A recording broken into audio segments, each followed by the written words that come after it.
That filthy mutt isn't staying in this house. My father's voice boomed through our pristine living room. I stood my ground, holding the trembling German Shepherd mix I'd found in the rain. He was hit by a car, Dad. He needs help. My name is Emma Sullivan, and at 22, I never expected a wounded stray dog to completely change the course of my life. I don't care if it was hit by a train.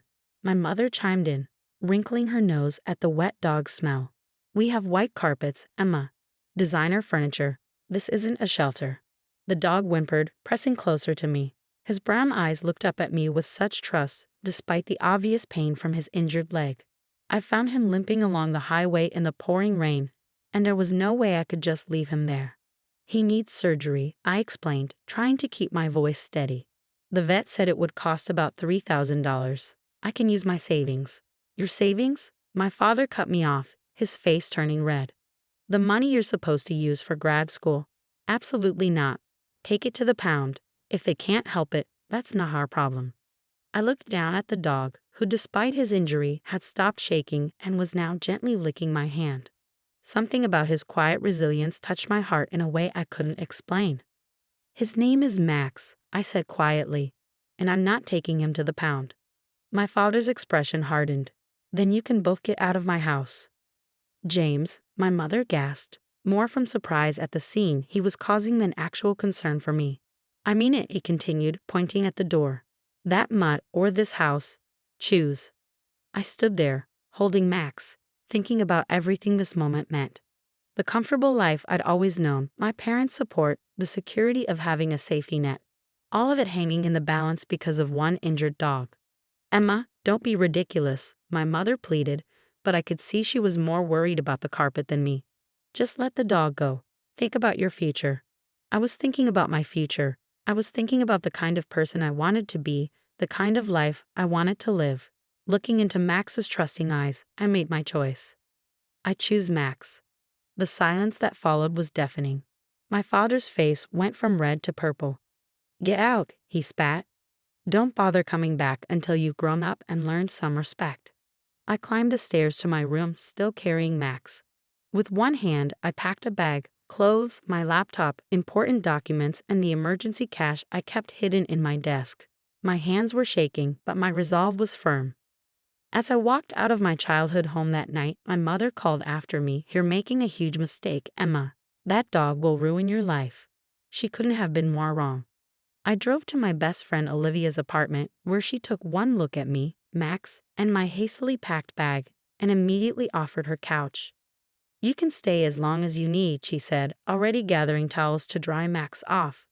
The next morning, I took Max to the vet, emptying my savings account for his surgery. The procedure was successful, and as I sat in the waiting room, I started making plans. I had a degree in veterinary technology that I'd gotten despite my parents' disapproval. They'd wanted me to go to law school like my father. Dr. Anderson, the vet who performed Max's surgery, came out to update me. As we discussed Max's recovery, she mentioned they were looking for a new vet tech. Someone who really cares about animals, she said, giving me a meaningful look. Someone who would choose helping a dog over their own comfort. By the end of the week, I had a job at the clinic. It didn't pay much, but combined with my savings, it was enough to rent a tiny studio apartment that allowed pets. Max's leg healed beautifully, and he turned out to be the most loving, loyal companion I could have asked for.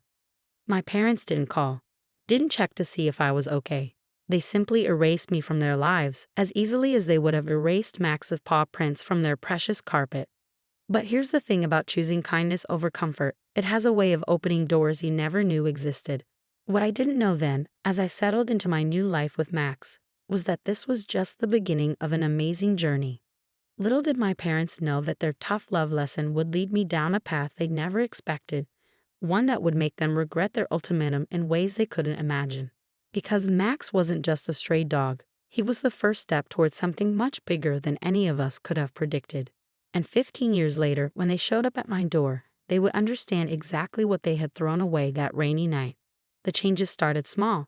Word spread around the clinic about the tech who could calm even the most anxious animals. Max would lay quietly beside me during appointments, his presence somehow soothing other dogs. Dr. Anderson began letting me handle more difficult cases, noticing how animals responded to my gentle approach. "You have a gift, Emma," she told me one evening as I finished calming a particularly aggressive rescue dog.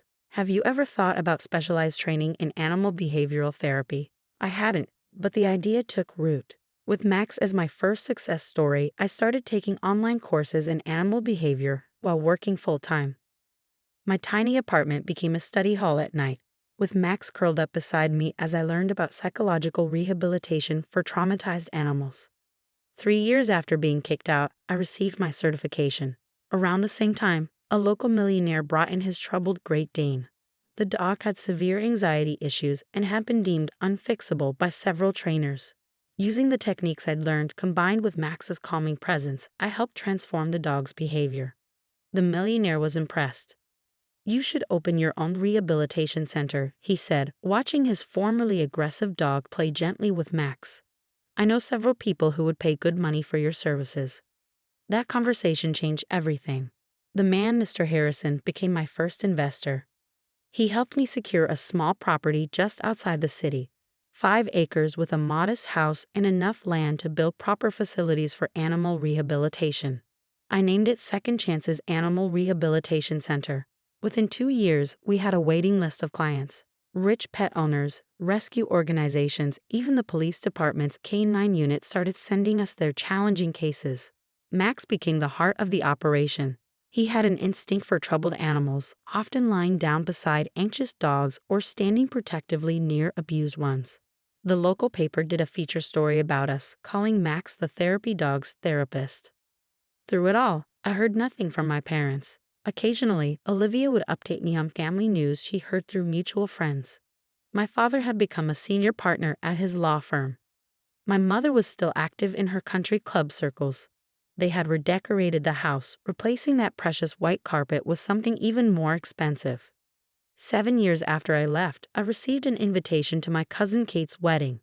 I decided to go, bringing Olivia as my +1. Max stayed behind, watching over the rehabilitation center with my trusted staff. Walking into the country club ballroom, I felt my parents' eyes on me immediately. I changed. Gone was the timid girl they'd thrown out. In her place stood a successful business owner, confident in her own skin. My mother approached first, her smile tight. "Emma, you look, well," she glanced around. "At least you didn't bring that dog. His name is Max, Mom, and he's busy running my multi-million-dollar rehabilitation center." Her smile faltered. My father, overhearing, nearly choked on his champagne. "Multi-million?" he sputtered. "That's impossible. You work at a vet clinic." I handed him my business card, enjoying the way his eyes widened at the embossed logo. "Actually, I own the largest animal rehabilitation center on the East Coast. We have contracts with police departments in 3 states and a 2-year waiting list for private clients." Before they could respond, Mr. Harrison appeared. "Emma, I was hoping I'd see you here.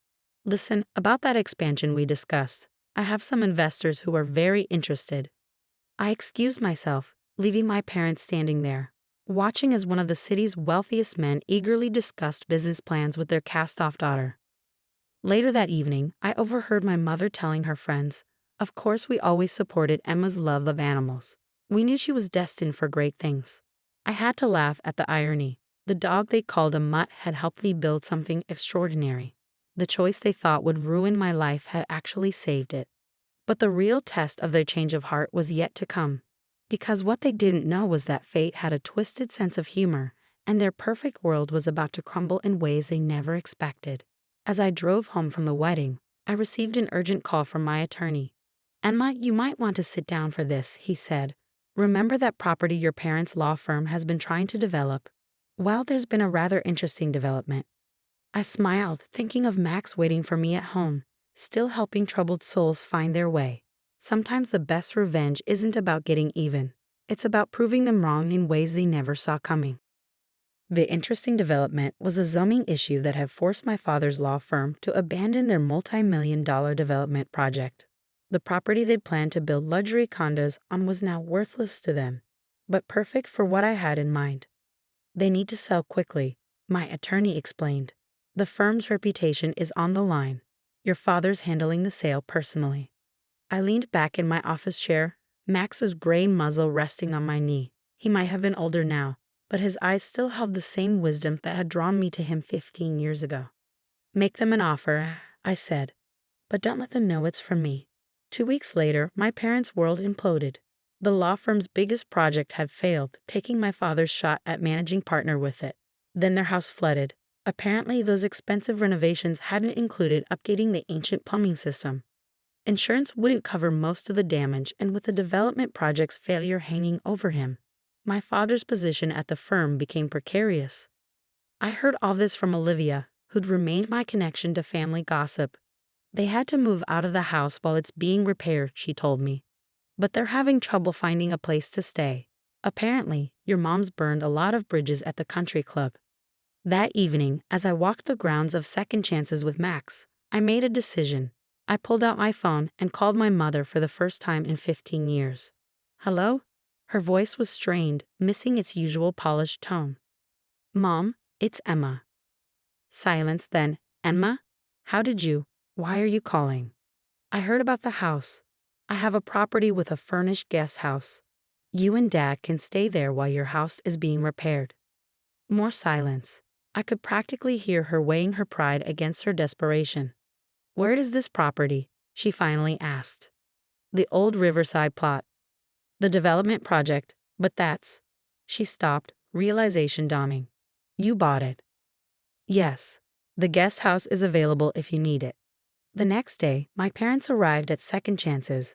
They stood in the driveway, taking in the sprawling facilities, the state-of-the-art rehabilitation centers, and the pristine grounds that had once been their failed development project. Max sat beside me as I greeted them, his gray face dignified, his posture regal despite his age. My father couldn't seem to stop staring at him. This is all because of that dog, he asked, gesturing at the property. No, Dad. This is because you threw me out over that dog. Best thing you ever did for me, actually. My mother touched my arm hesitantly. Emma, we were wrong. We were so wrong. I know, I said simply. The guest house is this way. Over the next few weeks, my parents witnessed what their mistake had built. They saw police officers bringing in canine units for training, watched wealthy clients arrive in luxury cars seeking help for their troubled pets, and observed how Max, even in his senior years, still helped scared animals find their courage. One evening, I found my father sitting with Max in the garden. The old dog had his head in my father's lap, and to my surprise, there were tears in my father's eyes. He's extraordinary, my father said quietly. Just like his owner. My mother started volunteering at the center, her designer clothes replaced with practical workwear. She had a particular talent for soothing nervous cats, something that amused all of us. When their house was finally repaired, they didn't rush to leave. Instead, my father asked if they could stay on as volunteers. We've missed so much, he said. So many years we can't get back. Let us be part of this, part of your life. Max lived to be 17, passing peacefully in his sleep one autumn evening. My parents were there with me, grieving not just for the dog they'd once rejected, but for all the years they'd lost because of their prejudice. We buried him under his favorite tree on the property. The next spring, we opened the Max Sullivan Memorial Wing, specializing in rehabilitation for senior and special needs animals. My mother now runs our senior dog program. My father retired from law and handles our legal work, ensuring other animals get their second chances. The white carpet and designer furniture are distant memories, replaced by dog beds and pet-friendly furnishings in their new home near the center. Sometimes, on quiet evenings, I sit under Max's tree and think about that rainy night 15 years ago. One choice, one moment of standing up for what I believed was right, changed everything. My parents often say they regret their ultimatum, but I don't. Without their rejection, I might never have found my true path. Max might never have helped hundreds of other animals heal. Sometimes the hardest choices lead us exactly where we're meant to be.